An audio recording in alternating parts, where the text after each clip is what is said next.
തിരുവനന്തപുരത്ത് 11 വയസ്സുകാരനെ നിരന്തരം പ്രകൃതിവിരുദ്ധ പീഡനത്തിനിരയാക്കിയ രണ്ടാനച്ഛൻ അറസ്റ്റിൽ.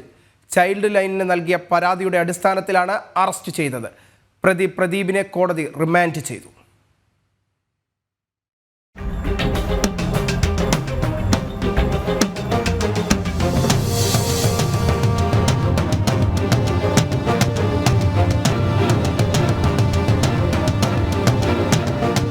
തിരുവനന്തപുരം വെള്ളറയിൽ 11 വയസ്സുകാരനെ പ്രകൃതി വിരുദ്ധ പീഡനത്തിനിരയാക്കിയ കേസിൽ രണ്ടാനച്ഛൻ അറസ്റ്റിൽ.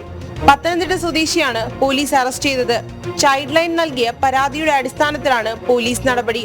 5 വർഷം മുൻപാണ് വെള്ളറ സ്വദേശിനിയായ യുവതി പ്രതിയായ പത്തനംതിട്ട സ്വദേശിയെ രണ്ടാമത് വിവാഹം കഴിച്ചത്.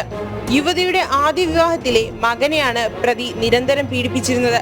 ചൈൽഡ് ലൈൻ സ്കൂളുകളിൽ നടത്തിയ കൗൺസിലിംഗിലാണ് കുട്ടി പീഡന വിവരം വെളിപ്പെടുത്തിയത്. തുടർന്ന് ചൈൽഡ് ലൈൻ ഉദ്യോഗസ്ഥർ പോലീസിനെ വിവരം അറിയിക്കുകയായിരുന്നു. പ്രതിയെ നെയ്യാറ്റിങ്കര കോടതിയിൽ ഹാജരാക്കി റിമാൻഡ് ചെയ്തു.